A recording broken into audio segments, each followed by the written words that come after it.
So not only have I redesigned my smart home car controller interface, so it can do things like this even better than it did before. Hey Google, unlock the Alfa Romeo. Okay, I am now unlocking the Alfa Romeo for you. You may enter the vehicle when you are ready.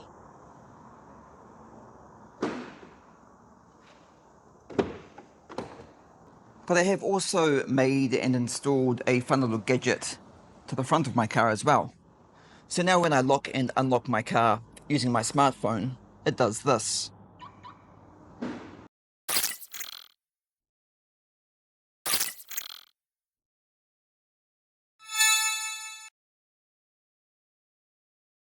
Hey guys, and welcome back to another video.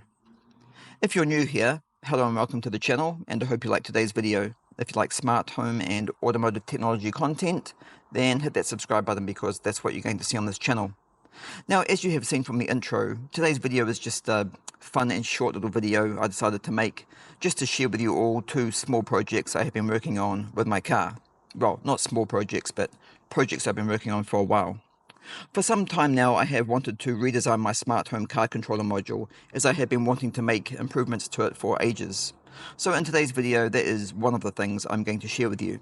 However, before I demonstrate that, there is something else as well that I've been wanting to do to my Alfa Romeo for, again, quite some time, and that is to add some LED lighting to the front of my car, just for fun, but I also wanted it to work in combination with my car's security system. So as you saw from my last video, I have just finished installing and reviewing a new car alarm security system, which is this one here, the EasyGuard EC002P, and I absolutely love it.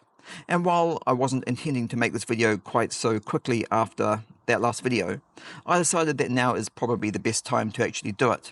So that's exactly what I have done.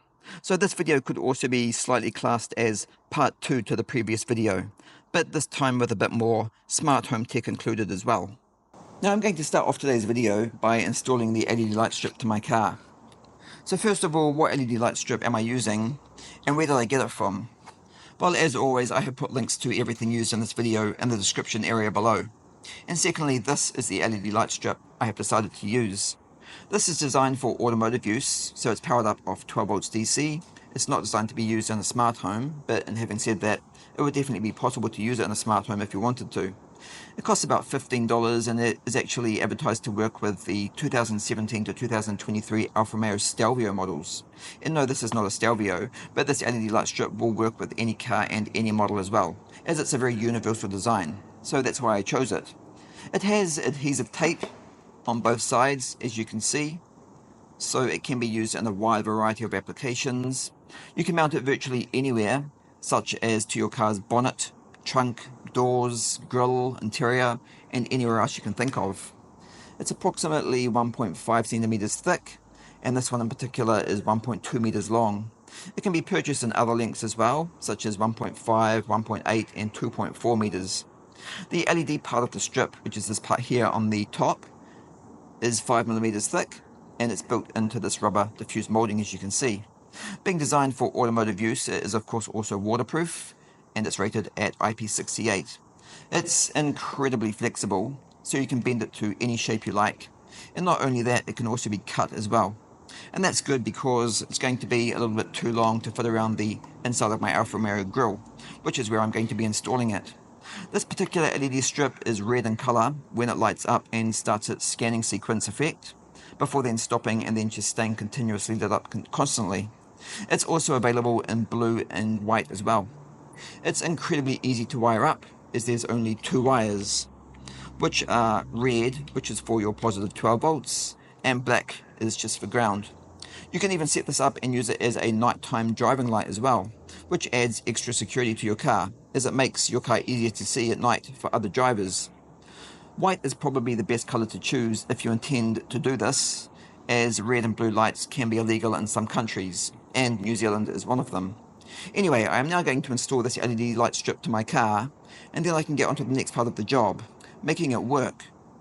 Okay, and the LED strip is now installed to the car. Actually doesn't look too bad either. So now I'm ready to wire this up. The adhesive stick does seem to be reasonably good, so that should not fall off the car at all. I did have to cut the LED strip though, as it was too long, and although that's going to affect the way the LED strip scanning pattern works, due to there now being less LEDs on the strip, that doesn't really bother me, as most of the time the LED strip doesn't scan anyway, it just stays lit up permanently.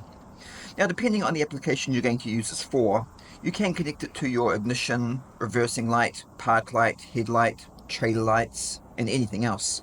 I personally, though, will be connecting it to my car alarm, which won't be the easiest option for a lot of people, because one, you need to know how a car alarm works, and two, you will need a separate interface to control it as well, because you don't want the LED light strip to stay on all the time when you lock the car.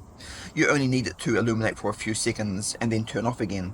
So the easiest way to do that is to use a timer relay. So when you lock the car, the timer relay will power up the LED strip for a few seconds and then turn it off. But you will need one that is suitable for automotive use as well. So which one could you use to do this? Well, I'm using this one, the Chemo Timer Relay Switch M113A. This is a high quality device from Germany and is designed for the hobbyist. It's nice and small, measuring in at 87 by 60 by 33 millimeters, and it will operate on any voltage between 12 to 15 volts DC. It also has an adjustable countdown time of 2 seconds to approximately 23 minutes. To adjust the time, you just use the built-in trim pot here on the front. If you turn it clockwise, it will increase the countdown time for you. A plastic tool is also supplied with the device for doing this, along with the connection terminals and sleeves to fit the terminal connections here on the front. It's not incredibly cheap to purchase at approximately 60 New Zealand dollars, but as I said, it is a high quality product, and that's what I want. The built-in relay is only designed to handle low amperage loads though. It's rated at 3 amps at 25 volts, but it is also a reasonably low power consuming device as well, at only 20 to 80 milliamps. Obviously 80 milliamps when the built-in relay is energized. The relay is also said to be able to be used with 230 volts AC, but I would be extremely careful if you intend on trying that. It's very easy to wire up and use, as it only has 8 pins, which are power, ground, time trigger start button 1, which you use this input to start the device's time to count down. Then next to that you've got time trigger stop button 2, which you can use to cancel the timer immediately at any time. And these 2 pins here on the end are the relay output. Please note this device's relay output contacts are only set up to turn something on, so are in a normally open status by default only. There is no third normally closed contact output available that you can use with this device. It's also designed with 2 status LEDs as well, here on the back. One for power, and the other one is for the relay output. Okay, and now I'm going to connect my LED strip to this Chemo Timer Switch relay, and then connect that to my car alarm. And I should then be able to control my LED strip using my smartphone, so every time I lock and unlock the car, my LED strip around my front grille will also turn on as well. So this will probably take me about an hour to do, as I have already tested this on the bench, so I know it works. The only thing I haven't tested it with is the car alarm itself, but I'm 99% confident that's going to work as well. So in 1 hour from now, we will be able to test it out and see the final result, which I'm excited to see, as this is going to be a cool little gadget to add to my car. I'm not going to explain how I have designed my car alarm to work with the timer relay switch or the LED strip, as it's quite a complex procedure the way I've done it, but I have had to modify my car alarm quite a bit to do it, as I explained in the last video, which was for the EasyGuard car alarm review. Now again, as I explained before, this LED strip is actually very easy to use. For example, if you wanted to connect it to your park lights, you can simply put the red wire of the LED strip to the wire of your park light bulb, and the black wire of the LED strip to ground, and that's it. The LED strip will then turn on every time you turn on your park lights. It's seriously that easy. It's just a bit more complex and expensive to wire up if you intend on connecting it to your car alarm like I'm doing, but it's worth it because of the effect it will produce when done, as you're about to see. Okay, and it's all finished, and it works really good as well, as I will demonstrate to you now. Now, this is not the first time I have done this. I have done similar projects on some of my other cars as well, but that was years ago, before passive keyless entry even existed. Now, I have set the timer to approximately 14 seconds, so now when I lock my car using my smartphone, this is what happens.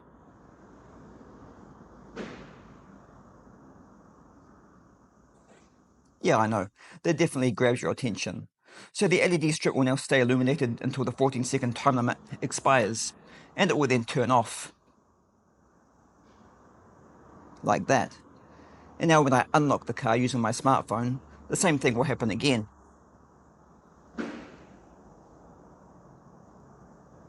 What's even cooler than that is because this car alarm is passive keyless entry, I don't need to actually manually unlock or lock the car using my smartphone at all.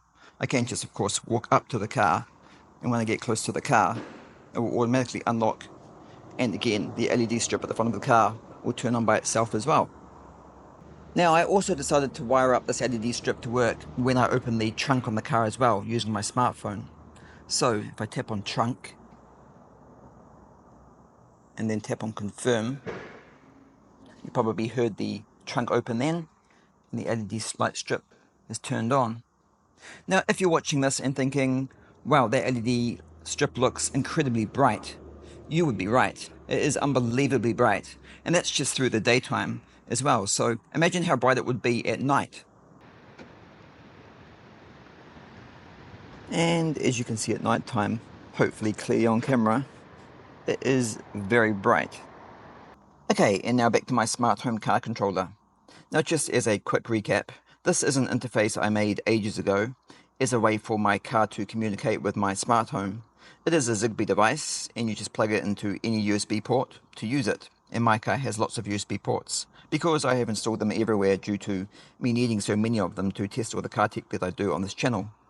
So anyway, as I said at the beginning of the video, I have now redesigned this, and the new improvements I have made to it have not only made a huge difference, such as faster response times when communicating with my smart home over my network, but unlike before when I had the smart home car controller interface installed in my office, now I actually have it permanently installed in my car instead. So my car is automatically detected by my smart home when it comes into range with my network. So this will work perfectly inside my garage or if the car is parked outside as well. And that's incredibly useful because I use this device a lot.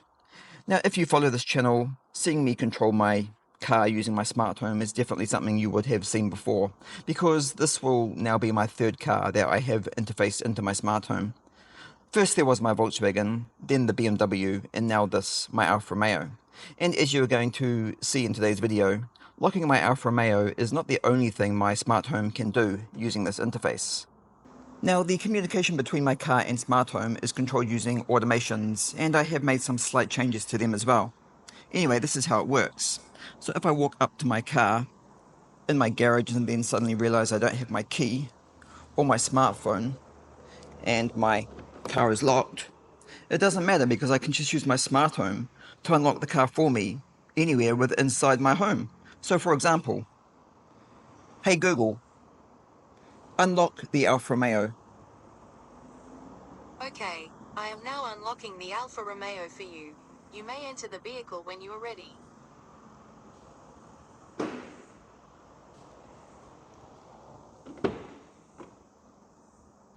Now I can do the same thing after parking my car in the garage as well. For extra security, I always keep my car locked. Yes, even when it's inside the garage as well. But I do not need to fumble for my phone or look for my car key anymore to do this. I can just get my smart home to lock the car for me. Hey Google, lock the Alfa Romeo. Okay, I will now lock the Alfa Romeo for you. It is now secure and safe to walk away from the vehicle.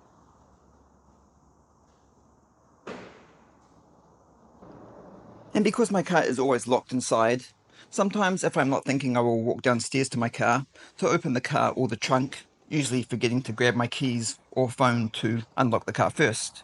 So this is another time when my smart home becomes useful because I have hubs set up everywhere, so not having my phone, smartwatch or key on me is not important because I can just use any one of the hubs to do it for me. Such as this one here, which is my Google Nest Mini hub, which I've installed to the wall. Hey Google, unlock the Alfa Romeo trunk. Okay, the Alfa Romeo trunk will unlock and open now. Please remember to close the trunk before driving the vehicle. Thanks, Google. Okay, now I was just thinking, how amazing would it be if I could set up an automation so if my car was locked and I needed to get something from the trunk because maybe I locked my car key in the trunk by accident, I could get my smart home to unlock the car for me, then open the trunk, and then a few seconds later lock the car again for me, without me having to do anything. Yes, that would definitely be amazing, not to mention incredibly convenient, and that is definitely possible to do, and I've just done it. I have set up an automation in the Google Home app to do exactly that. So as you can see by my tablet screen here, when I ask Google, she is going to unlock the car for me, open the trunk, and then a few seconds later, she's going to lock the car again for me. Now, this is quite possibly the best automation I have ever set up. Well, definitely the most fun automation anyway. So as you can see, I currently have nothing on me to access my car, no smartwatch, no key because that's locked inside the car boot, and my smartphone is upstairs in my office. So let's see if Google can do all of this by herself. Hey Google, I forgot to get something from the car. Okay, I am unlocking the Alfa Romeo for you now. The trunk will open now. Here's my key.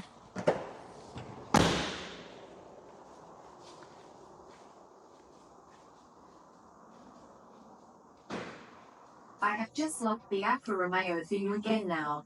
Thank you. Perfect. Thanks Google. Anyway guys, that now brings us to the end of another video. And thank you so much for watching. This video is a bit different than what I usually do, but as you may have already seen on this channel, I have done other videos similar to this before as well. I actually find them a lot of fun, as connecting my smart home and car together is one of my favourite things to do. And I do plan on introducing more tech to my car that can be controlled with my smart home in the future as well. The LED strip was just something else I was working on at the same time, and that I've been wanting to do for a really long time. So I thought I would include that in this video for extra entertainment for you to see. So if you like this video or found it helpful, then please like, share, comment and subscribe to the channel, where you can watch even more videos which I upload every week, and I hope to see you all in the next video.